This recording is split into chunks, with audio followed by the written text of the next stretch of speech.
Everyone, how are you all doing? I hope you're all doing good. So today I want to teach, okay?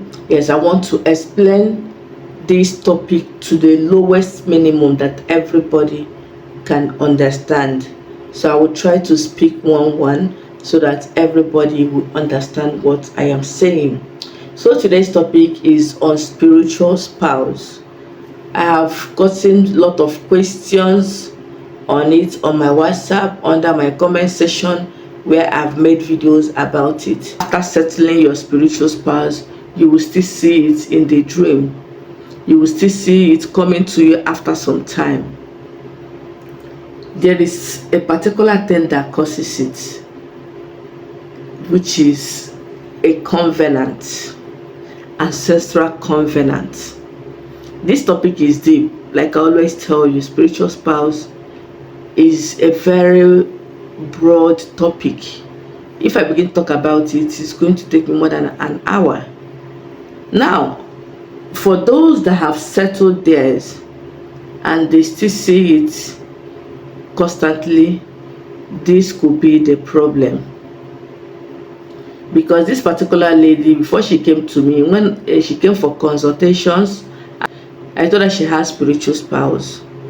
She told me she has done it more than 5 times. I said, okay, let's try it for the last time, and by the grace of God, you'll be free. So in the process of doing their own, this message came.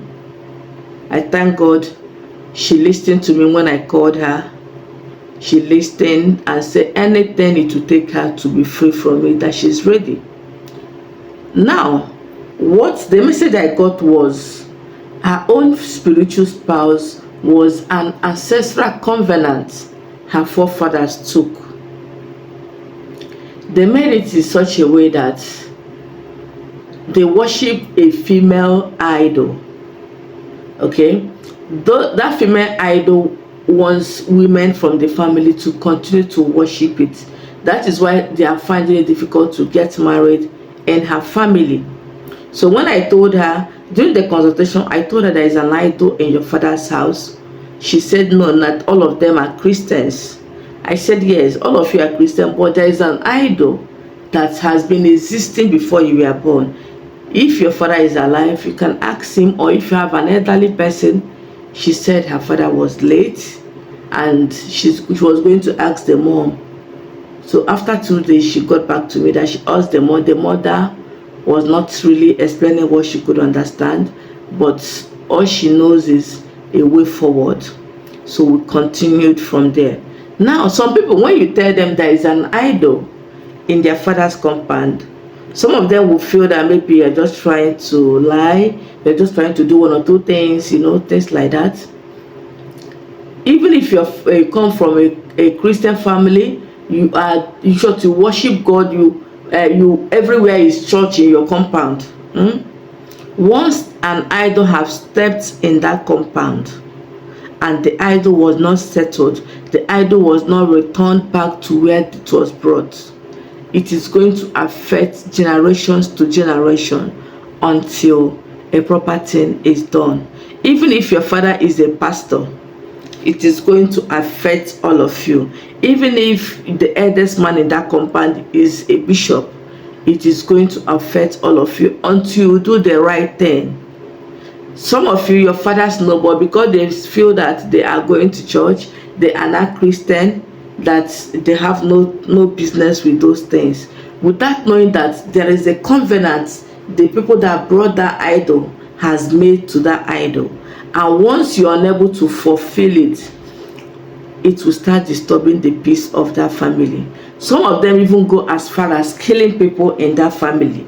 The family will be battling with premature death. But the good ones who came, maybe those days our forefathers will go and bring idol. Please, I don't want my children to die young. I want you to give them long life, take away their prosperity, let them live for 100 years. You will see those people, they don't have money, but they can live for 200 years. The ones that have money will be dying like chicken. So this is covenants that some of our forefathers made ignorantly because they were scared of death. They were scared of losing, maybe people that have lost siblings, they were scared of losing their grandchildren or their own children, they will go and make such covenant and bring the idol. When that your grandfather dies, the idol will be there, the shrine will be there. If he doesn't have a shrine, the idol will still be living in that place because the worshipper is gone. The people that are not worshiping it might not even know that their forefather brought idol or their father brought an idol. They will see that everything will start changing because nobody is feeding those idols again. Things will start being difficult. People will start dying. People will start falling sick to very strong sickness that has not been in the lineage.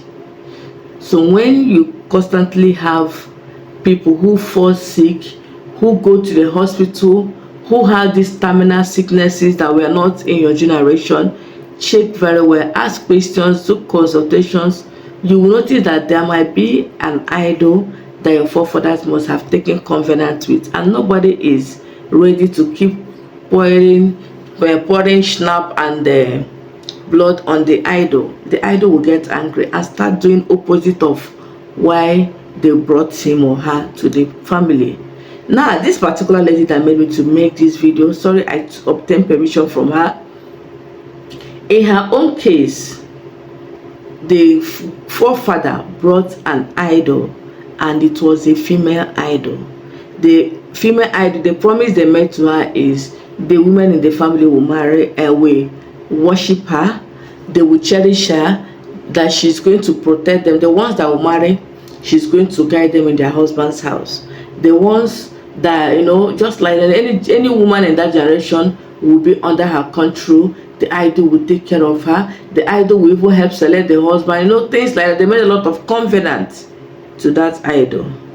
Now the forefather that brought the idol is no more. The father that might have been, maybe that might know about the idol or may not know, is late. The father's elder ones that can help them trace how the idol came to the family, they are not in good terms.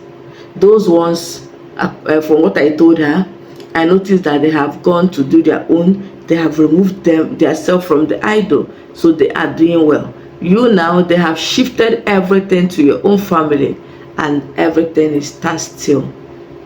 So when you settle your spiritual spouse and you still see it, check your foundation. You may be married to an altar you don't know. You may be married to a spiritual wife that your forefathers has married to you.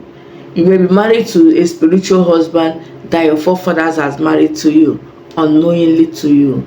So this particular lady, the boys in that family, they are supposed to worship the idol with their wives, but they are not worshiping the idol. So once they marry, after some months or a year, the wife will divorce. They will divorce, and the man will go and marry another one. So this has been the case for. So now, if your situation is like this, please, you need a thorough spiritual consultation to know the exact thing to do. For this particular lady, our own case is she is going to settle that idol. How will she settle that idol? That will be my own personal business, because it's not what I can teach here. When she settles the idol will free her, and she can now be free to enjoy her life, her sexual life, her relationship life, and her marital life. Without that lady will, even if she forces herself to marry, once she marries, she may not stay in the husband's house. She will either die or she will rush out. Most of them die in that particular man's house because they feel they have gone for deliverance and they force themselves into marriage. What will happen? They will die during childbirth. You see somebody, they say she gave birth peacefully. They don't even know what happened. She wanted to rest, from there she took off. Sometimes they will say it's bleeding. They must give it a sickness. They must give it a name that killed that innocent child. But once a spiritual person comes here, they will tell you that the person did not die a real death. It's spiritually manipulated. So these are things what you and I are supposed to avoid for future purposes. Now, another thing you should do once you settle your spiritual spouse and you still see it. Remember, I told us in our previous video that your spiritual spouse, you can decide to settle it every 2 months, every month, every 3 months, every year, every 6 months, twice in a year, depending on you and depends on the things you want them to be doing for you. And always acknowledge the presence of your spiritual spouse once you settle it. The fact that you have settled it don't mean that you have divorced it. Say no, I acknowledge you, my spiritual wife or my spiritual husband. Please allow me to enjoy my life. Stay away from me. I'm not saying that you should not guide me. Protect me from harm and make me to be prosperous. Make my future to be brighter than it is now. And begin to send favors to me. Connect me to the right business that I will do and make ends meet from that. Believe me, once you pray like this to your spiritual spouse, he or she will start living way for you, and you see yourself enjoying some relationship you have not been enjoying. This should be after you must have settled it. That is the only solution to it. All remedies for spiritual spouse, they work, but they don't work for a long time. They cannot bring favor to you. What they will do is to shift the spiritual spouse from disturbing you, but you will still be in the same level you are. You will still be poor, you will still be frustrated because you have not done the proper thing. So feel free to ask your questions under the comment section, and by the grace of God, I'll be there to answer you. Thank you for watching, and see you in my next one.